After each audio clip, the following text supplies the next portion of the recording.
అలాగే ఇప్పుడేమో ఒకవైపు వీళ్ళు మొత్తం పాండవులు, కౌరవులేమో 151 మంది, ఒక 50 మంది పెరిగారు. మీరు ఏంటి ఈ యుద్ధంలో మీరు ఎంతమందిని బ్యూరోక్రాట్స్ని సమర్థవంతంగా వినియోగించుకుంటూ వచ్చారు? ఎందుకంటే మీ మీద ప్రధానమైన అభియోగం ఆఫీసర్స్ని ఎడాపెడా వాడేస్తున్నారని. సార్ వాసుదేవ్ గారు, మీకు ప్యానెల్లో ఉన్న పాల్గొంటున్న వివిధ రాజకీయ పార్టీ నాయకులకి, విశ్లేషకులకి, అదేవిధంగా 99 టీవీ ప్రేక్షకులకి అందరికీ శుభోదయం, నమస్కారం. వాసుదేవన్ గారు, ఈరోజు ఏదైతే మోడీ గారు నిన్న సభలో కానీ, పవన్ కళ్యాణ్ కానీ, చంద్రబాబు నాయుడు కానీ భుజానేసుకొని ఏదో ఒక విధంగా ముఖ్యమంత్రి చేయాలనే ప్రయత్నంతో ముందుకు పోతుంది. సార్, వాళ్ళే గతంలో చెప్పారు బాబు గురించి. ఏదైతే చంద్రబాబు నాయుడు గారు, పవన్ కళ్యాణ్, మోడీ గారు 2019 ఎన్నికలకు ముందు అనేక సభల్లో చెప్పారు చంద్రబాబు నాయుడు అవినీతి గురించి. ఆయన ఇచ్చిన హామీలు ఏది నెరవేర్చలేదు. ఆయన ఇసుకలో, మట్టిలో, మద్యంలో అన్నిట్లో ఏదైతే అవినీతి చేశాడు. రాష్ట్రంలో ఎవరికి ఉద్యోగాలు ఇకపోయినా తన కొడుకు మాత్రం 2 ఉద్యోగాలు ఇచ్చాడు, ఒక ఎమ్మెల్సీ, ఒక మంత్రి పదవి. అదే విధంగా పోలవరాన్ని చంద్రబాబు నాయుడు ఏటీఎం లాగా వాడుకున్నాడు. అదే విధంగా రాజధాని భూములో అవినీతి జరిగింది. రాజధాని భూముల్లో 1 సెంటు భూమి కూడా కొనలేడు పేదవాడు. అది ఈ ఉన్నత వర్గానికి చెందిన రాజధాని కానీ పేదవాడికి రాజధాని కాదని చెప్పి ఈ ఏదైతే ఇప్పుడు పుత్తులతో వస్తున్న ఒక మోడీ, ఒక పవన్ కళ్యాణ్ విమర్శలు చేశారు.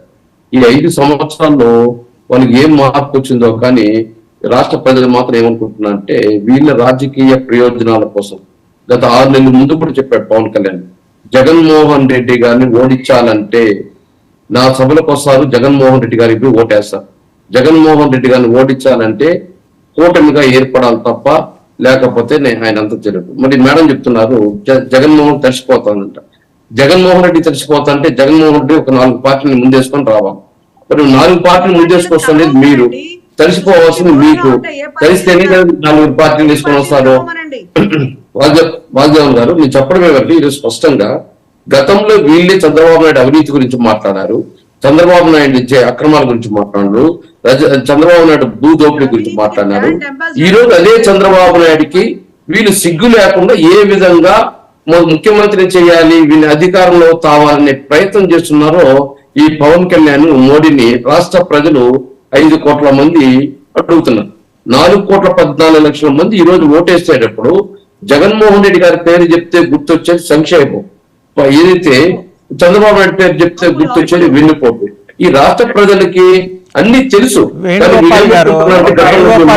మోదీ గారి సభ తర్వాత సంగతుల గురించి మనం మాట్లాడుకుందాం, గతం వద్దు. విమర్శించారు కదా, వీళ్ళు జగన్మోహన్ రెడ్డి విమర్శించుకుంటే ఏమైనా మోడీ గారి సభ గురించి మాట్లాడారా? వీళ్ళు జగన్మోహన్ రెడ్డి గారి దుమ్మెత్తిపోయడము, బగుట్లు బురద చల్లడం తప్ప ఈరోజు మోడీ గారు కూడా ఏం మాట్లాడినారండి? గతంలో జగన్మోహన్ రెడ్డి గారు షబాషు ఇలాంటి యాక్టివ్ గా ముఖ్యమంత్రి ఉండాలని చెప్పిన సభలు ఈరోజు వాళ్ళ రాజకీయ ప్రయోజనాల గురించి మాట్లాడుతున్నారు. ఈరోజు వాళ్ళు కూటమి గురించి, ఆ కూటమి సక్సెస్ అవ్వాలని జగన్మోహన్ రెడ్డి విమర్శిస్తున్నారే కానీ గతంలో ఆంధ్రప్రదేశ్ కు వచ్చినప్పుడు అనేక ప్రోగ్రామ్ మా ఉన్నమ్మ రజనీ గారు మీకు అవకాశం ఇచ్చి మాట్లాడండి. మనం చేసిన సంక్షేమాలు అభివృద్ధిలో ఉంటే ఒక 4 పేజీలు రాసివ్వండి, మోడీ గారికి చదువుతారు.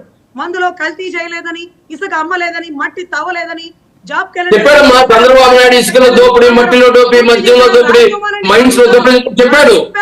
మరి ఈ రోజు ఎందుకు ఉపయోగించుకొని తిరుగుతున్నాడు చంద్రబాబు నాయుడు? పవన్ కళ్యాణ్ మీ నాయకుడు, మీ అధ్యక్షుడు పవన్ కళ్యాణ్ చెప్పాడు స్వయంగా చంద్రబాబు నాయుడు అవినీతి గురించి. మరి ఈ రోజు మార్పు మా పవన్ కళ్యాణ్ లో వచ్చిందా, లేదా చంద్రబాబు నాయుడు ప్యాకేజ్ లో మార్పు వచ్చిందా? ఈ రోజు ఎందుకు మళ్ళీ ప్రధాని వేసుకొని తిరుగుతున్నాడు? అవినీతి పరుడు ఇప్పుడు ఎంత నిజాయితీ పరుడు అయిపోయాడు.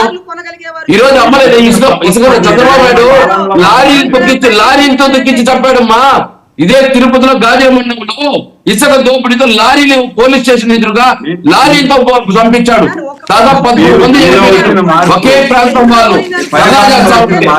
మళ్ళీ మీరు మాట్లాడతారు అవినీతి గురించి, మీ పార్టీ గురించి మీరు మాట్లాడతారు. రజనీ గారు, మీరు కాసేపు ఉండండి, వాసుదేవుడు గారికి సమాధానం చెప్పండి. మీకు ఏదైనా డౌట్ ఉంటే మనం అడగండి. సార్, మీరు చెప్పడం ఈ రోజు మోడీ గారు అయితేనేమి, చంద్రబాబు నాయుడు అయితేమి, పవన్ కళ్యాణ్ అయితేమి, ఈ రోజు ఏదైతే ప్రజలు ఓట్ల గురించి వీళ్ళు నమ్ముకోలేదు. ఈ రోజు ఈవీఎంల్ని, సిబిఐల్ని, ఈడీల్ని ఇన్కమ్ ట్యాక్స్ నమ్ముకునేసి ఈ రోజు ఎవరైనా వాళ్ళకి వ్యతిరేకంగా ఉంటే వాళ్ళ పైన దాడులు చేయడము, వాళ్ళని ఏదైతే వాళ్ళ దారిలోకి తెచ్చుకోవడం తప్ప వేరే లేదు. ఇప్పుడు ఈ జగన్మోహన్ రెడ్డి గారు ఈ మరి మాట్లాడితే మేము చెప్తే ఎలా అర్థం అవుతారు వాగ్దేవ్ గారు? రజనీ గారు లెట్ హిమ్ స్పీక్ అండి, మళ్ళీ మీ దగ్గరకు వస్తాయి. ఇందాక రవికిరణ్ గారు కూడా మాట్లాడాలి, ఒకసారి ఆయన మాట్లాడాలి. ఈ రోజు జగన్మోహన్ రెడ్డి గారు బీజేపీ అయిన మతతత్వ పార్టీతో పొత్తులతో పోరు, అదే విధంగా అవినీతి పార్టీలైన పొత్తులు ఉండవు, కేవలం రహస్య ఒప్పందాలేనా? ఈ రోజు పొత్తులు ఉండవు. వేణుగోపాల్ గారు మీకే ప్రశ్న, పొత్తులు ఉండవు, కేవలం రహస్య ఒప్పందాలు అంతేనా? సార్ మతతత్వ పార్టీ అంటే